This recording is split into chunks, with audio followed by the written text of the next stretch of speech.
Assalamualaikum warahmatullahi wabarakatuh. Waalaikumsalam warahmatullahi wabarakatuh. Innal hamdalillah asyhadu an la ilaha illallah wahdahu la syarikalah wa asyhadu anna sayyidana Muhammadan abduhu wa rasuluh la nabiyya ba'dah. Allahumma shalli wa sallim wa barik ala safiyyihi wa habibihi sayyidina Muhammadin wa ala alihi wa ashabihi wa man tabi'ahu min jami'i ummati amma ba'd. Segenap jamaah majlisul ilmi, jamaah pengajian rutin Budalkom rahimakumullah wa hadakumullah. Yang pertama dan yang utama, kita panjatkan puja dan puji syukur kepada Allah Azza wa Jalla yang telah memberi kita nikmat panjang umur, juga nikmat sehat walafiat, dan nikmat-nikmat yang lainnya yang tiada terhingga, terutama nikmat iman dan Islam, juga nikmat ihsan, serta nikmat ilmu yang bermanfaat, yang barokah, yang disertai hidayah, yang dapat menghasilkan berbagai macam amal kebaikan, amal soleh, amal ibadah buat bekal hidup kita nanti di alam akhirat. Sehingga alhamdulillah pada kesempatan malam ini, malam Kamis, memasuki malam tanggal 10 di bulan Rabiul Awal 1444 Hijriah, atau bertepatan dengan tanggal 5 di bulan Oktober 2022 Masehi, kita dapat kembali duduk di majelis ilmu yang mulia ini, di Masjid Al-Amin yang kita cintai ini, semata-mata kita niat di dalam hati kita masing-masing menjalankan perintah Allah dan Rasulnya, menjalankan kewajiban thalabul ilmi, menghadiri majelis ilmu. Di samping juga kita niat silaturahim, niat memakmurkan masjid, niat memakmurkan majelis ilmu, juga niat mensiarkan dan mengagungkan sekaligus mempertahankan ajaran Islam yang telah diajarkan oleh Nabi kita tercinta, Nabi Agung, Nabi besar Muhammad Sallallahu Alaihi Wasallam. Semoga kita semua yang hadir di majelis ilmu yang mulia ini oleh Allah Subhanahu Wa Taala diberikan tambahan ilmu yang bermanfaat, ilmu yang barokah, ilmu yang disertai hidayah, ilmu yang dapat menyelamatkan dan membahagiakan kita dunia dan akhirat. Amin ya Allah ya Rabbal alamin. Sholawat teriring salam semoga tetap dilimpahkan selalu sampai hari kiamat tiba atas panutan kita yang mulia dan tercinta, Nabi Agung, Nabi besar Muhammad Sallallahu Alaihi Wasallam, beserta seluruh keluarga beliau, para sahabat beliau, dan seluruh pengikut beliau yang tetap setia kepada beliau, tetap cinta kepada beliau, tetap istiqomah secara kontinu, secara istimror, secara berkesinambungan menjalankan segala perintah beliau, mengamalkan sunnah-sunnah beliau, dan mengamalkan ajaran Islam yang diajarkan oleh beliau. Semoga kelak di hari kiamat, di mana pada hari itu kita semuanya pasti sangat amat membutuhkan syafaat dari beliau. Semoga kita, saudara-saudara kita semuanya mendapatkan syafaat ulama dari beliau di hari kiamat nanti, dan diselamatkan oleh Allah dari berbagai macam ajab yang ada pada hari kiamat. Amin ya Allah ya Rabbal alamin. Segenap jamaah majlisul ilmi, jamaah Budalkom rahimakumullah wa hadakumullah, sebagaimana biasa kita awali pengajian rutin kita, kajian ilmu fikih, dengan referensi kitab Safinatun Najah. Kita awali dengan pembacaan umul kitab suratul Fatihah dan dengan pembacaan sholawat atas Nabi kita tercinta, yang pahalanya dari kedua bacaan tersebut kita hadiahkan untuk seluruh ahli kubur keluarga kita yang telah mendahului kita, terutama untuk kedua orang tua kita, kakek nenek kita, paman bibi kita, kakak adik kita, anak cucu kita, dan saudara-saudara kita, juga guru-guru kita. Dan sekaligus kita bermunajat kepada Allah Subhanahu wa taala, semoga dengan barokah, karomah, mukjizat, kemuliaan dan keagungan dari surah Al-Fatihah, juga barokah dari bacaan sholawat, semoga kita semuanya dan keluarga kita oleh Allah Subhanahu wa taala selalu diberikan kesehatan baik zahir maupun batin, dengan kesehatan yang barokah. Dan apabila ada di antara anggota keluarga kita yang saat ini sedang dalam keadaan sakit, baik sakit zahirnya maupun sakit batinnya, semoga oleh Allah dengan barokah Fatihah dan sholawat segera disembuhkan dari sakitnya dan diberikan kesehatan yang barokah. Bitil kaniatil Fatihah. A'udzu billahi minasyaitonir rajim. Bismillahirrahmanirrahim. Alhamdulillahirabbil alamin. Arrahmanir rahim. Maliki yaumiddin. Iyyaka na'budu wa iyyaka nasta'in. Ihdinas siratal mustaqim. Shiratal ladzina an'amta 'alaihim ghairil maghdubi 'alaihim waladdallin. Rabbighfir lana, amin. Ya Nabi salam alaika,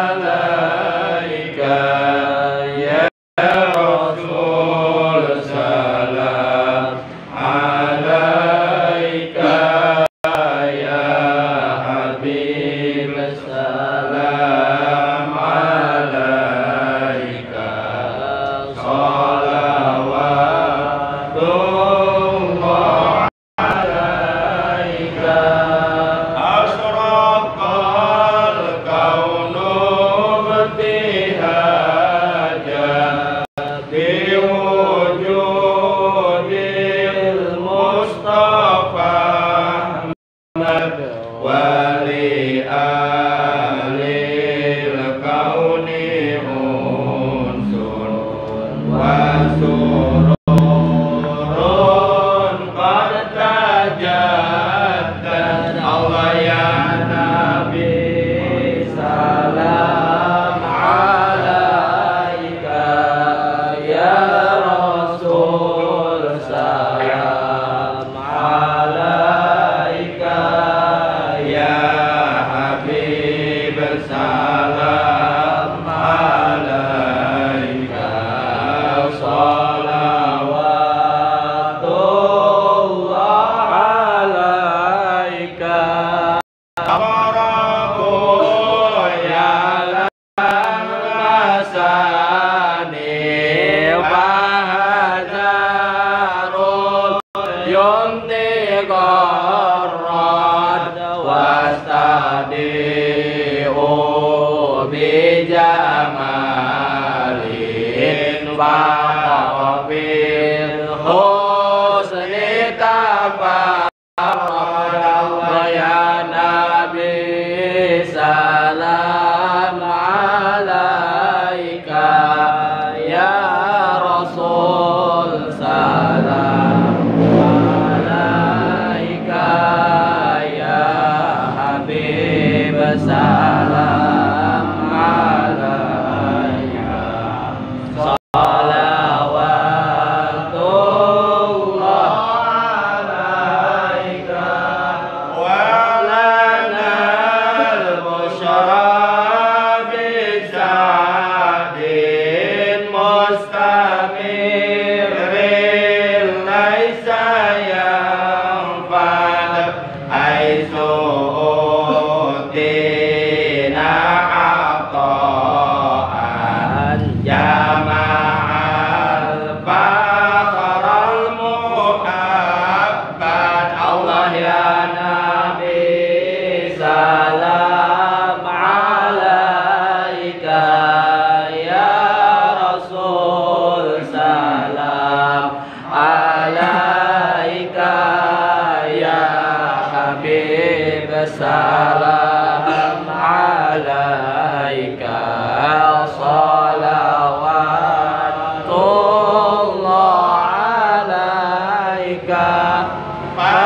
habana biwujudil al-Mustafa hari Muhammad. Allah ya Nabi salam alaika, ya Rasul salam alaika, ya Habib salam alaika, salawatullah alaika.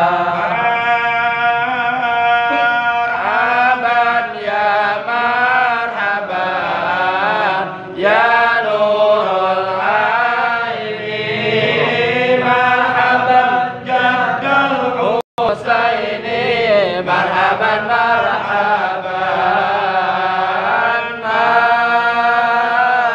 marhaban ya marhaban ya nurul aini, marhaban jaddal Husaini, marhaban marhaban. Tala'al badru alaina min saniyatil wada, wajaba syukru alaina mada'a lillahi da.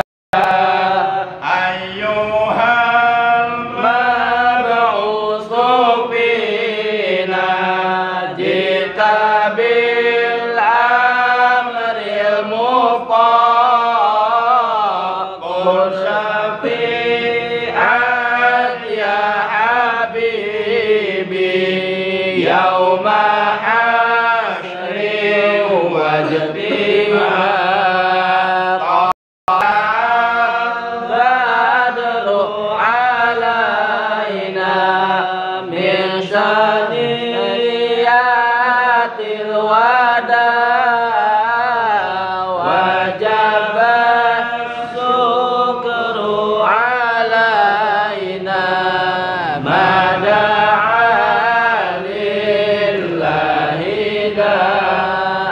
Allahumma sholli wa sallim wa barik alaihi wa ala alihi wa sahbihi. Segenap jamaah Majlisul Ilmi, jamaah pengajian rutin Rudal Pom Masjid Al-Amin, rahimakumullah wa hadakumullah. Alhamdulillah, malam ini taklim Rudal Pom kita adalah merupakan pertemuan yang ketiga.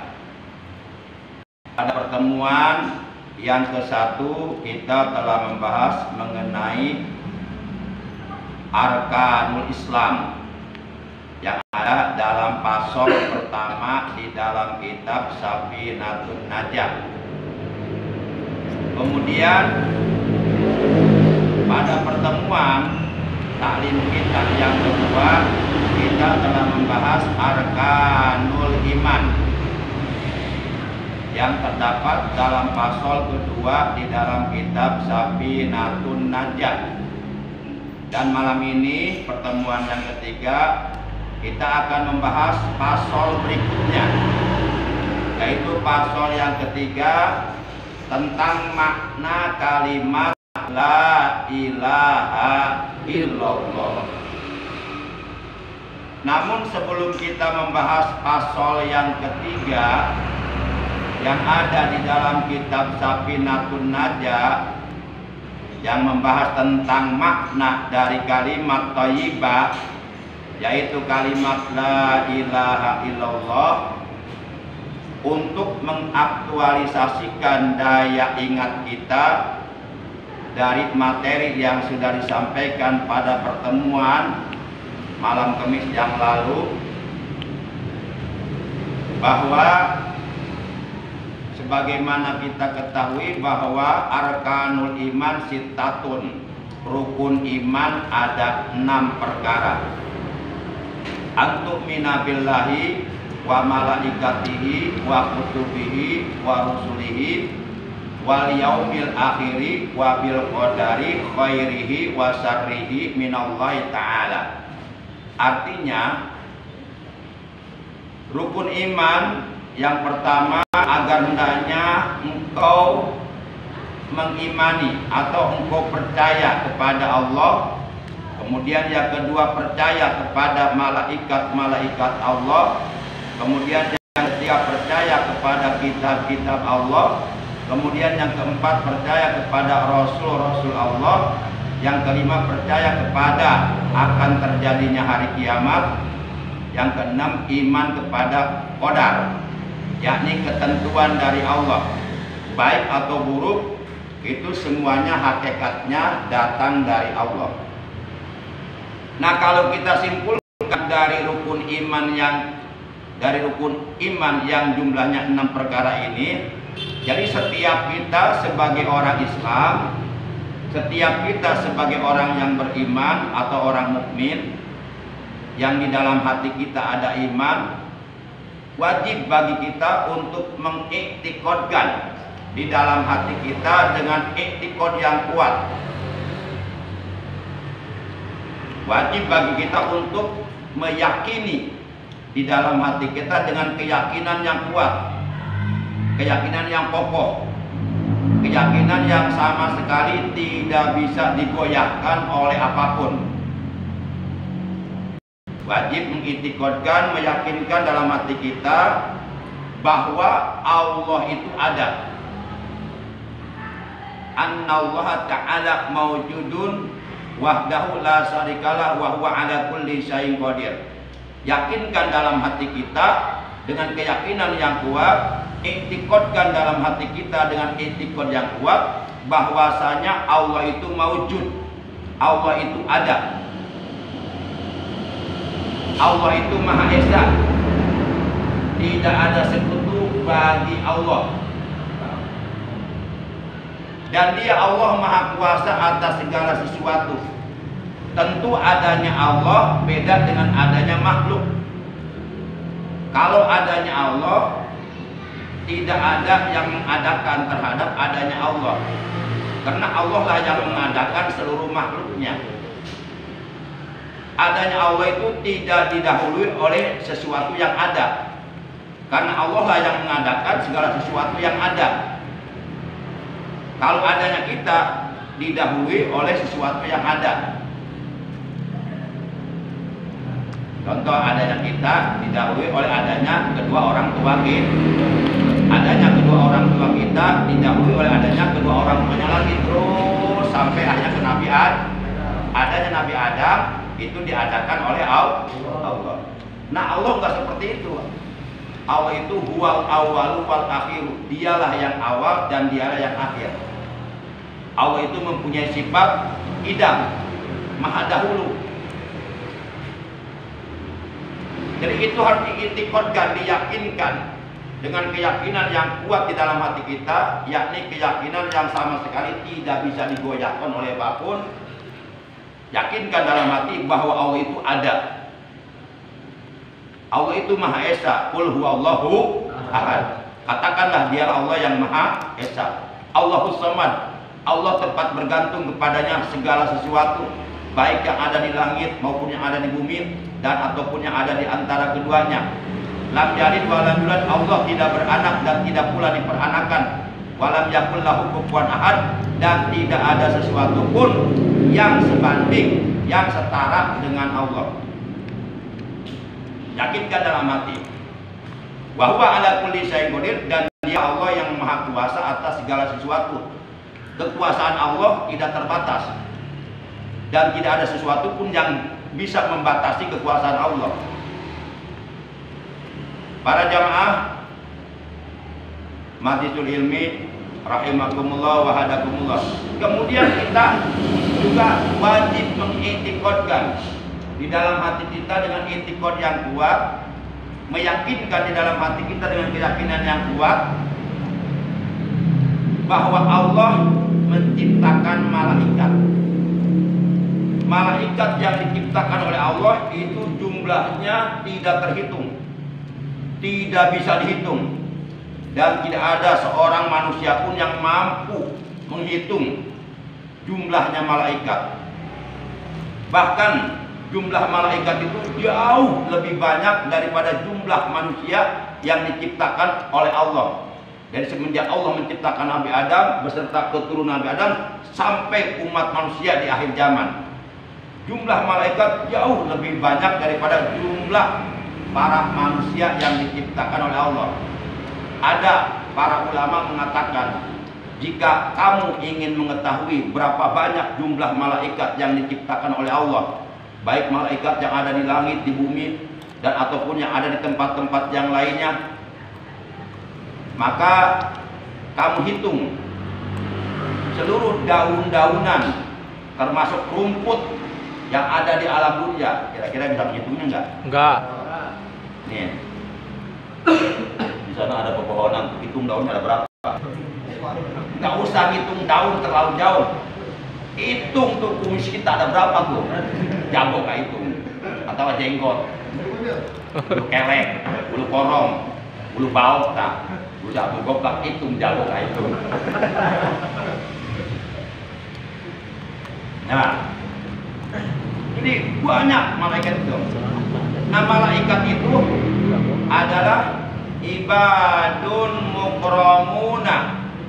Waalaikumsalam warahmatullahi wabarakatuh. Mangga.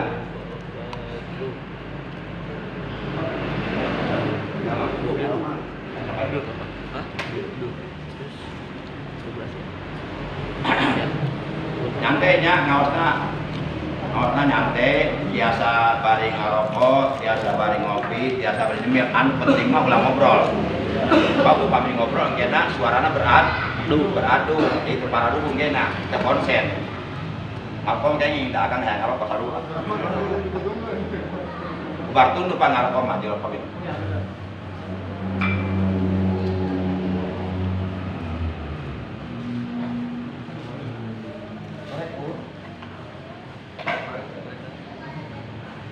Lek. Sule. Dapat macam. Kata Nabi Alitan. Nomor 3 lewat.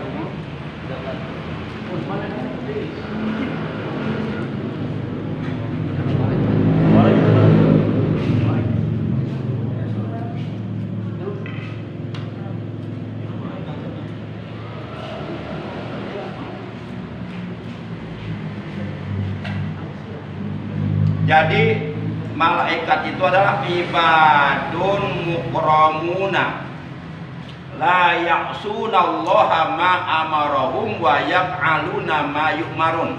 Artinya malaikat itu adalah hamba-hamba Allah yang dimuliakan oleh Allah. Mereka tidak pernah berbuat maksiat kepada Allah, tidak pernah berbuat durhaka kepada Allah. Mereka senantiasa mengerjakan apapun yang diperintahkan oleh Allah, mereka segera melaksanakannya. Itulah malaikat. Jadi malaikat itu diciptakan oleh Allah untuk taat. Malaikat itulah makhluk tanpa alternatif, diciptakan oleh Allah hanya untuk taat. Makanya nggak ada malaikat yang pernah berbuat salah. Misal malaikat Jibril salah menyampaikan wahyu, seharusnya kepada Nabi Muhammad, malah disampaikan kepada yang lain, nggak mungkin. Atau misal malaikat Israel salah nyabut nyawa orang, seharusnya yang cabut si A malah si B, nggak mungkin.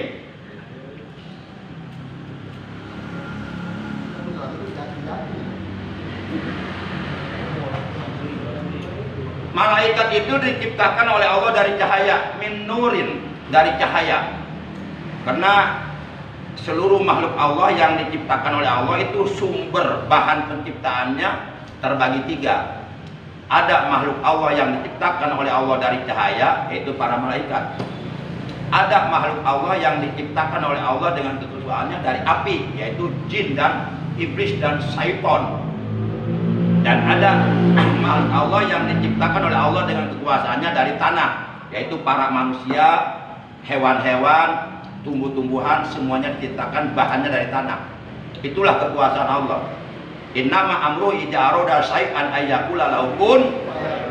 Sesungguhnya segala urusan Segala perkara apabila Allah menghendaki sesuatu, maka cukup bagi Allah mengatakan kepadanya, kun, jadi, kun, ada, fayakunu, maka jadilah apa yang Allah kehendaki, maka adalah apa yang Allah kehendaki. Dan kehendak Allah tidak bisa dihalangi oleh siapapun. Nggak ada yang mampu menghalangi kehendak Allah. Dan kecerdasan, inteligensi, IQ, akal manusia tidak bisa membatasi kekuasaan Allah, kehendak Allah. Karena akal itu sendiri adalah ciptaan Allah. Nggak mungkin ciptaan Allah bisa membatasi kekuasaan Allah, nggak mungkin.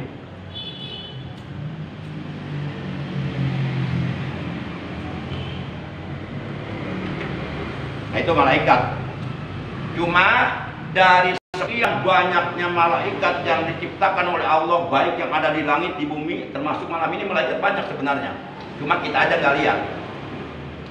Yang jelas kemanapun kita pergi, apapun yang kita lakukan, itu selalu diawasi dan dicatat oleh dua malaikat, yaitu Raqib dan Atid. Manakala kita berbuat baik seperti malam ini ngaji, itu dicatat oleh malaikat Raqib. Ada buku catatannya, nanti dibagikan di hari kiamat.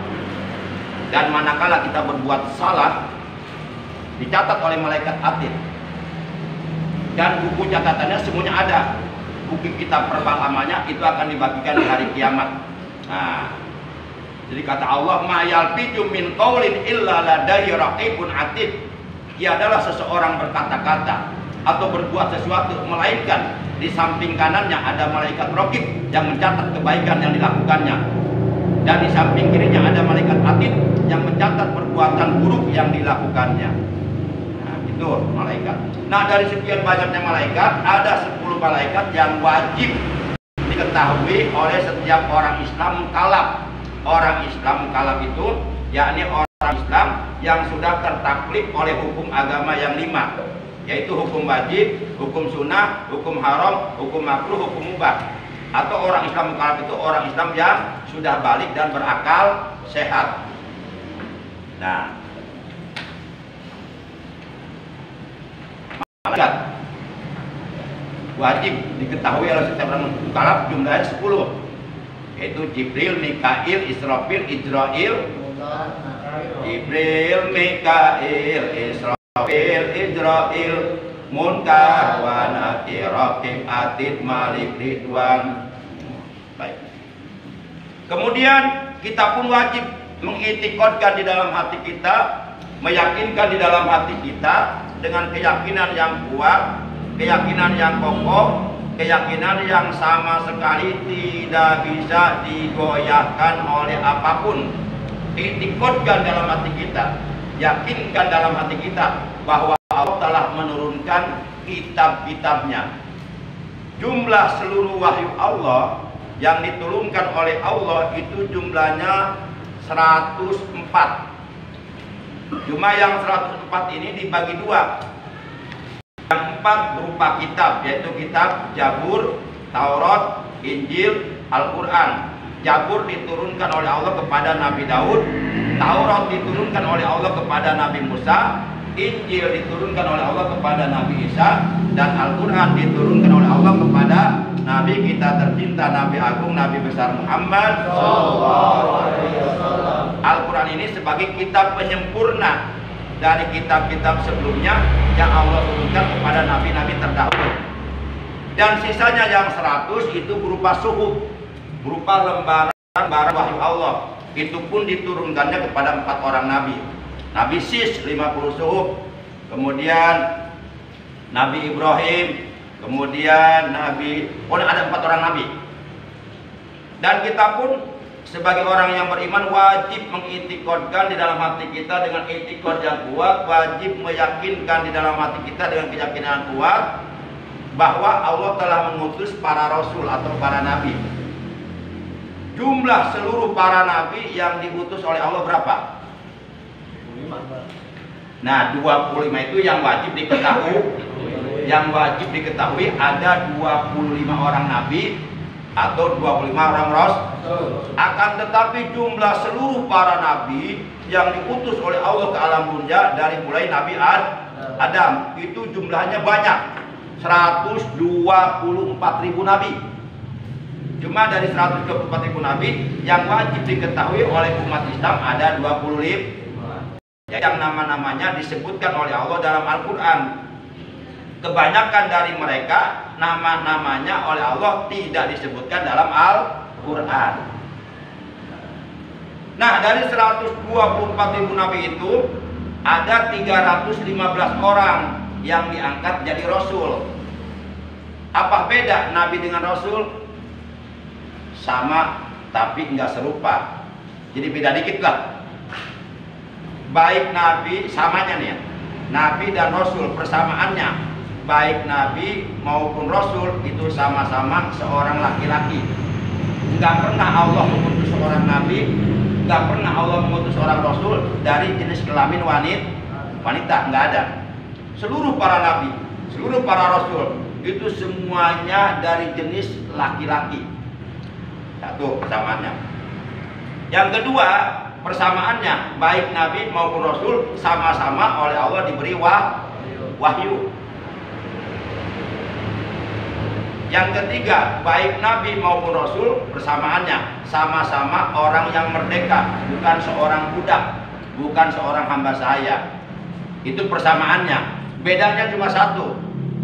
Kalau nabi itu adalah seorang laki-laki yang merdeka yang diutus oleh Allah ke alam dunia, diberikan wahyu oleh Allah kepadanya, dan tidak diperintahkan untuk menyampaikan wahyu kepada seluruh umat manusia di seantero dunia. Mereka hanya diperintahkan menyampaikan wahyu Allah kepada kaumnya masing-masing. Itulah nabi namanya.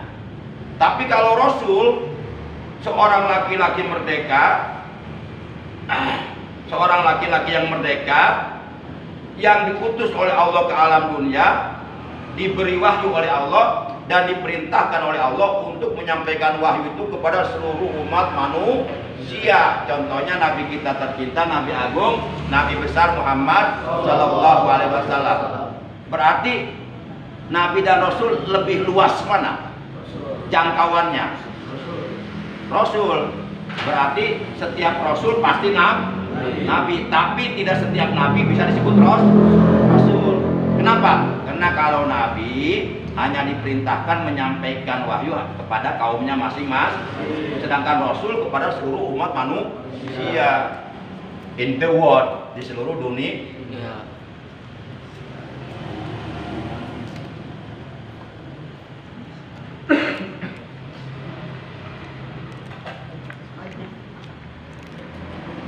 Selanjutnya, kita pun sebagai orang yang beriman wajib mengiktikadkan di dalam hati kita dengan iktikad yang kuat, wajib meyakinkan di dalam hati kita dengan keyakinan yang kuat, keyakinan yang sama sekali tidak bisa digoyahkan oleh apapun, keyakinan yang sama sekali di dalamnya sedikit pun tidak ada keraguan.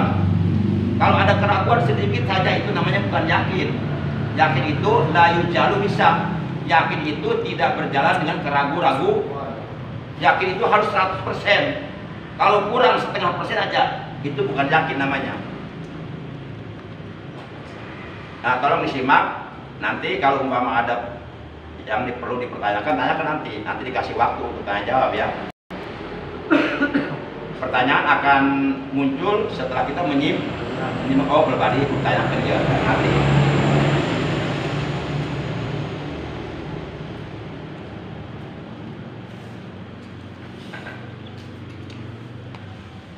Mengiktikadkan, meyakinkan dalam hati bahwasanya alam dunia beserta seluruh isinya yang ada di dalamnya itu nanti akan dihancurkan oleh Allah. Hari itu namanya hari kiamat. Jadi sebenarnya manusia yang hidup di alam dunia ini sebenarnya sedang menunggu datangnya hari kiamat. Cuma datangnya hari kiamat itu dirahasiakan oleh Allah. Seorang pun tidak ada yang tahu, sampai-sampai Rasulullah ketika ditanya oleh para sahabatnya, "Ya Rasulullah, mata sa'ah?" Wahai Rasulullah, kapankah hari kiamat akan terjadi? Rasulullah nggak menjawab. Rasulullah merunduk, kemudian turun wahyu Allah, turun firman Allah. Langsung disampaikan oleh Rasulullah firman Allah tersebut. Kata Rasulullah, "Qul inna sa'ata atiyatul la raiba fiha." Katakan olehmu Muhammad, sesungguhnya hari kiamat pasti akan tiba. Tidak diragukan lagi kedatangannya. Bahkan kalau kita lihat Al-Quran surat 47, yaitu surat Muhammad, Juz 26 ayat 18. Allah berfirman, "Fahal yang menjuruna ila sa'ata anta tiyahum bagta. Faqad ja'a asratuha fa'anna lahum ijaja'athum dzikrahum." Artinya begini. Itu ada di Quran surat 47, surat Muhammad, Juz 26 ayat 18. Jadi kata Allah begini, maka tidaklah manusia menunggu, melainkan menunggu datangnya hari kiamat. Bahwasanya hari kiamat itu pasti akan datang kepada mereka secara tiba-tiba. Jadi datangnya hari kiamat tiba-tiba, nggak ada yang tahu. Tahu-tahu tiba-tiba bumi goncang. Ijajul jilatil ardu jalaha. Apabila bumi digoncangkan oleh Allah dengan goncangan yang sedahsyat-dahsyatnya. Oleh karena goncangannya sangat luar biasa, sampai seluruh bangunan, seluruh pepohonan tumbang ambruk. Sampai planet Plato, Jupiter, Mars, bintang-bintang, Bima Sakti, galaksi semuanya ambruk. Nah, air laut pasang, terjadi banjir bandang. Wanita-wanita yang sedang hamil, walaupun hamilnya masih muda, hamil misalnya 5 bulan atau 6 bulan, tiba-tiba melahirkan anaknya. Saking luar biasanya kejadian hari kiamat. Manusia semuanya bertanya-tanya, ada apa ini, ada apa ini. Mereka lari ke sana kemari mencari selam, tapi pada hari itu nggak ada yang selamat. Semuanya pasti akan mati. Kullu shay'in halikun illa wajha, kata Allah. Segala sesuatu yang ada di langit, di bumi, semuanya pasti akan binasa kecuali Allah. Nah itu akan terjadi. Jadi datangnya kiamat tiba-tiba. Nggak ada yang dikasih tahu udah jadi kiamat. Nah, kan ngeri. Kalau udah ada kiamat tiba-tiba gempa. Bagi Allah itu gampang menghancurkan alamnya. Bagi Allah gampang banget.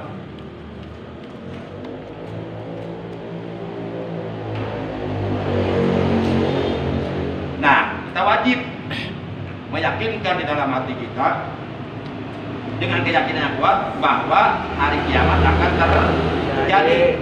Apabila ada di antara kita dalam hati kita meragukan akan datangnya kiamat, maka kita tidak pantas, tidak layak disebut sebagai orang beriman. Sebab orang beriman itu wajib percaya akan terjadinya hari kiamat, dan percaya kepada hari kiamat termasuk rukun iman yang kelima.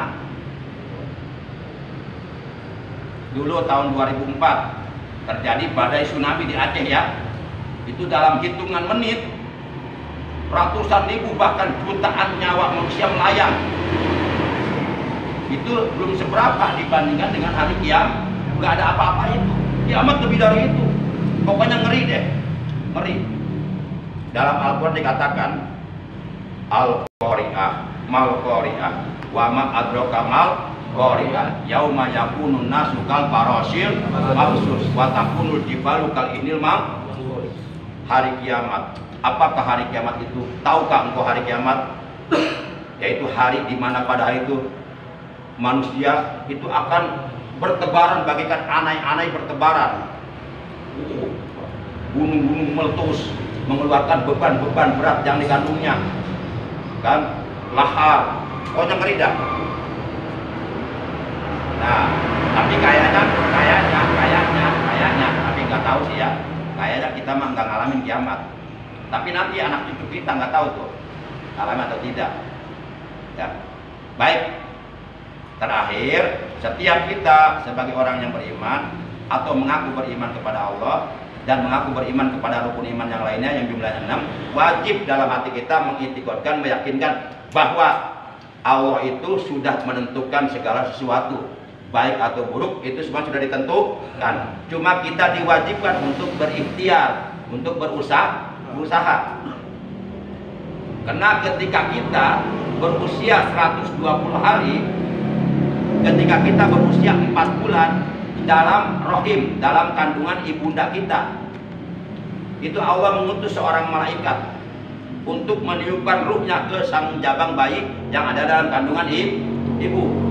Nah, pada saat yang bersamaan juga Allah memerintahkan kepada malaikat tersebut agar menentukan 4 perkara. Bikat birizkihi wa ajalihi wa amalihi wa syaqiyun aw sa'idun.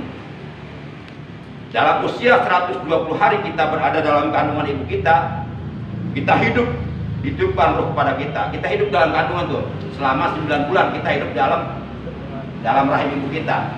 Kemudian Allah tentukan 4 perkara. Pertama, rezekinya termasuk jodoh. Rezeki itu udah ditentukan. Walaupun kita banting tulang, peras keringat, pergi pagi pulang sore, tetap udah ada ketentuan rezekinya. Makanya dunia mah nyantai baik, jangan terlalu ambisi.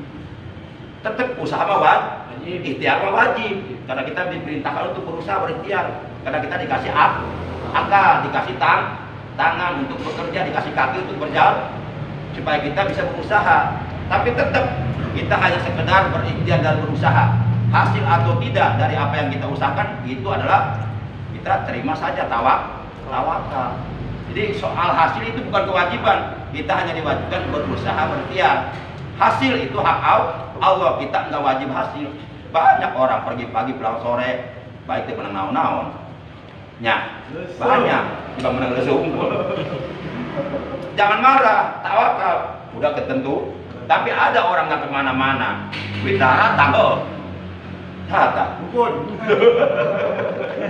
Kus.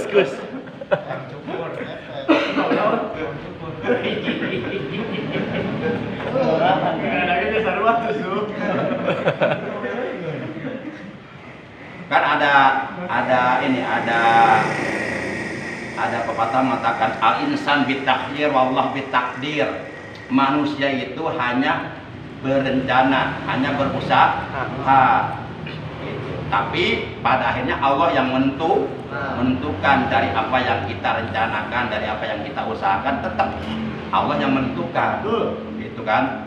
Tapi ada pepatah mengatakan takdir nggak bisa ditolak. Siapa bilang? Takdir itu bisa ditolak, tapi ditolaknya bukan oleh kita, oleh Allah sendiri.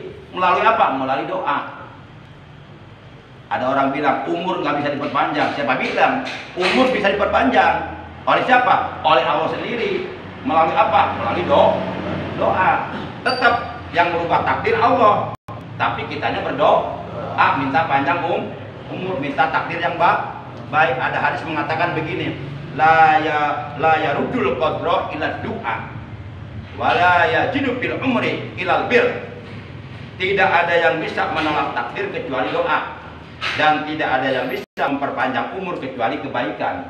Nah, makanya kita perbanyak kebaikan, insya Allah umur kita panjang.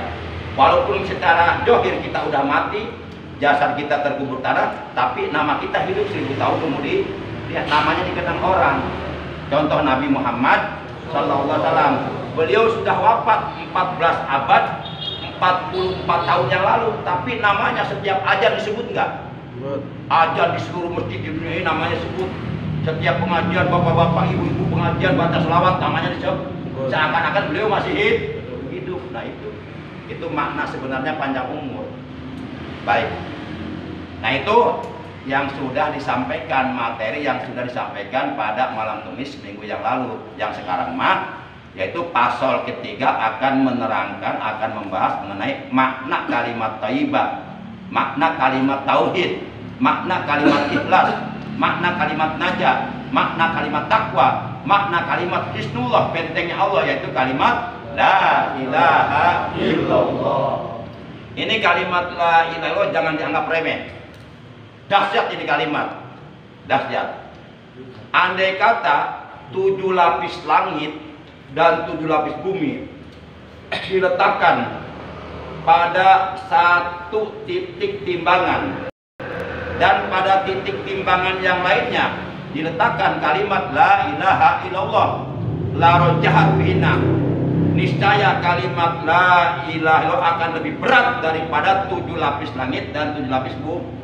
Bahkan sholat yang kita kerjakan setiap hari 5 waktu sebanyak 17 rakaat subuh, zuhur, asar, maghrib, isya, itu akan menjadi sia-sia, akan menjadi percuma, tidak ada artinya, tidak ada maknanya, tidak ada gunanya kalau di dalam sholat kita tidak mau mengucapkan la ilaha illallah.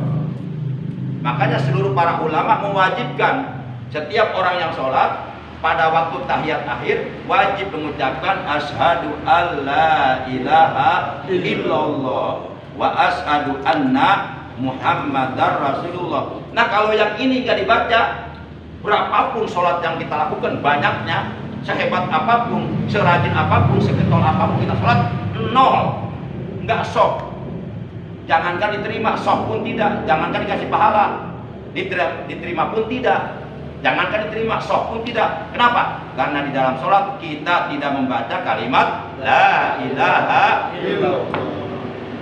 Bahkan seluruh kebaikan yang kita lakukan, terlepas dari apakah kita melakukan kebaikan kepada kedua orang tua kita, kepada kakek nenek kita, kepada guru-guru kita, kepada teman-teman kita, kepada tetangga kita, pokoknya seluruh kebaikan yang kita lakukan, seluruh amal saleh yang kita kerjakan, seluruh amal ibadah yang kita berbuat, itu semuanya akan menjadi sia-sia kalau di hati kita tidak ada kalimat la ilaha illallah.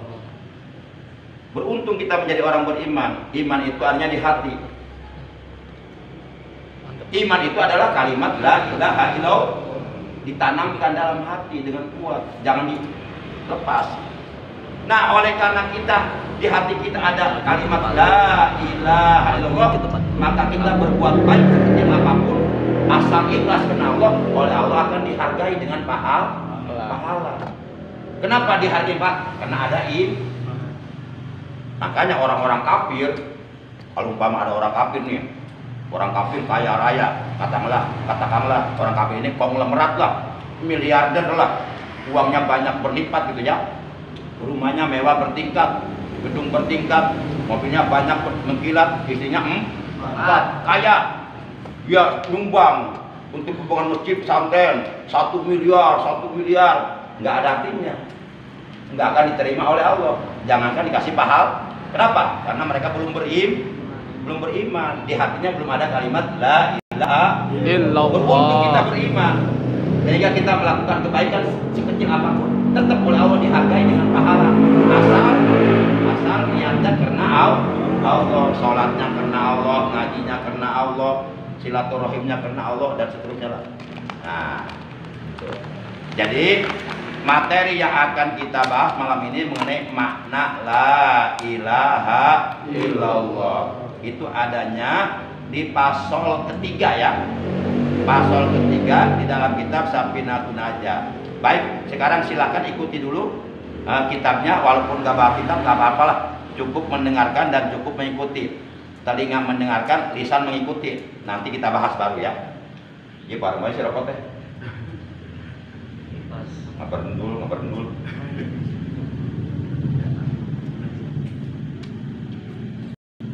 Baik, bismillahirrahmanirrahim, silakan. Bismillahirrahmanirrahim. Paslun. Bermula ini pasal. Makna la ilaha illallah. Yaitu bermula maknanya kalimat la ilaha illallah.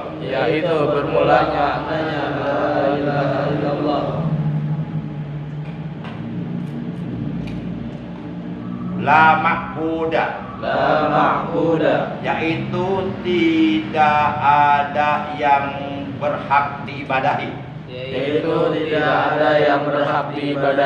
Bihaqqin, dengan hak, dengan sebenarnya. Illallah, kecuali Allah. Nah, itu makna dari kalimat la ilaha illallah. Jadi maknanya la ma'buda bihaqqin fil wujud illallah. Jadi makna la ilaha illallah utawi maknane kalimat la ilaha illallah iku la ma'buda, ora ono kang den wajib ibadahi bihaqqin kang sabenere bil wujudi ikut tetap ing dalam onone illallah kecuali Allah. Jadi yakinkan dalam hati dengan keyakinan kuat bahwasanya tidak ada Tuhan yang berhak, yang pantas disembah kecuali Allah. Selain Tuhan, selain Allah bukan Tuhan. Karena Tuhan hanya satu, yaitu Allah. La ilaha illallah. Tidak ada Tuhan selain Allah. Makanya kalau ada manusia mengaku dirinya Tuhan, itu manusia yang paling biadab, kebiadabannya melebihi iblis. Ada nggak manusia yang ngaku Tuhan? Ada Fir'aun, Pharaoh Ramses, zaman Nabi Musa, seorang raja kafir yang jolim. Sehingga kata-kata Fir'aun dalam Al-Quran oleh Allah diabadikan. Fir'aun mengatakan begini, Ana rabbukumul a'la, akulah Tuhanmu yang maha tinggi. Maka seluruh manusia wajib taat kepadaku, tunduk kepadaku, melawan aku bunuh. Akhirnya Fir'aun dapat kabar bahwa nanti kerajaannya akan diruntuhkan, akan ditumbangkan oleh seorang laki-laki. Akhirnya Fir'aun mendapatkan masukan dari para menterinya. Baik, kalau begitu setiap seorang ibu yang melahirkan anak laki-laki harus dibunuh hidup. Maka pada waktu itu seluruh ibu-ibu di Mesir yang melahirkan anak laki-laki dibunuh semuanya. Tapi yang selamat cuma satu, Nabi Musa. Malah justru Nabi Musa berada di keratonnya. Akhirnya kerajaan Fir'aun tumbang oleh Nabi Musa. Itulah kehendak Allah. Nah, tapi Fir'aun ngaku Tuhan. Oleh karena Fir'aun ini seorang manusia yang ngaku Tuhan, maka berarti Fir'aun kebiadabannya melebihi iblis. Pernah nggak kita dengar ada iblis ngaku Tuhan? Nggak ada. Iblis, sejahat-jahatnya iblis, sebiadab-biadabnya iblis, nggak ada iblis yang ngaku Tuhan. Nggak ada. Tetap iblis beriman kepada Allah. Iblis dalam hatinya mengakui, mempercayai bahwa Allah itu ada, bahwa itu Tuhannya. Cuma iblis menentang perintah Allah. Ketika disuruh bersujud kepada Nabi Adam, iblis tidak mau bersujud. Akhirnya iblis diusir oleh Allah dari dalam surga karena sombong, menentang perintah Allah. Nah, kalau umpama ada orang Islam beriman kepada Allah, percaya kepada Allah, tapi setiap perintah Allah ditentang, berarti iblis. Orang yang seperti ini orang yang seperti ini beriman kepada Allah tapi menentang perintah Allah, itu disebutnya kafir juhudi. Kafir juhudi itu artinya kafir penentang. Karena kafir ada 7 macam, tapi nggak dibahas, nanti malah melar lagi kemana-mana. Baik, nah iblis itu kebiadabannya melebihi manusia. Jadi yakinkan dalam hati bahwasanya, i'tiqadkan dalam hati dengan i'tiqad yang kuat, yakinkan dalam hati dengan keyakinan kuat, keyakinan yang sama sekali tidak bisa digoyahkan oleh apapun, tidak bisa diancam dengan pembunuhan. Katakanlah walaupun misalnya ujung pistol udah di jidat kita, tetap pertahankan la ilaha, harus terbawa mati, walaupun harus korban nyawa. Karena itulah yang akan menyelamatkan kita dari api neraka. Nah, jadi yakinkan dalam hati bahwasanya tidak ada yang berhak disembah, yang berhak diibadahi dengan hak, dengan sebenarnya kecuali Allah. Selain Allah itu namanya makhluk. Ya. Selain Allah bukan Tuhan. Karena Tuhan hanya satu, yaitu Allah. La ilaha illallah. Nah, makanya orang Islam kalau berzikir, ya, yang dipanggil nama Allah, jangan nama Tuhan. Jangan seperti orang-orang, seperti para artis, kalau menyebut itu dengan sebutan Tuhan, nggak langsung Allah, udah disebut Allah, gitu kan? Kadang-kadang ada yang bilang begini, artis mah, ya saya berserah diri tergantung bagaimana di atas. Yang di atas kan banyak, Manu, Katanggalan, lah mah di atas berarti menunjukkan tempat. Allah itu qiyamu binafsi, Allah itu berdiri dengan jati sendiri. Artinya Allah tidak butuh tempat. Nah, kalau di atas, Allah yang di atas itu nggak boleh. Orang beriman mengatakan Allah di atas, nggak boleh. Karena Allah nggak butuh tempat. Karena tempat itu makhluk ciptaan Allah, nggak boleh. Udah aja berserah diri kepada Allah. Nah, lagi zikir gini. Orang beriman zikirnya Allahu Allahu Allahu Allah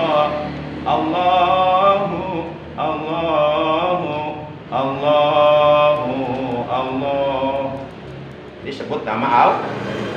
Jangan diganti pakai Tuhan.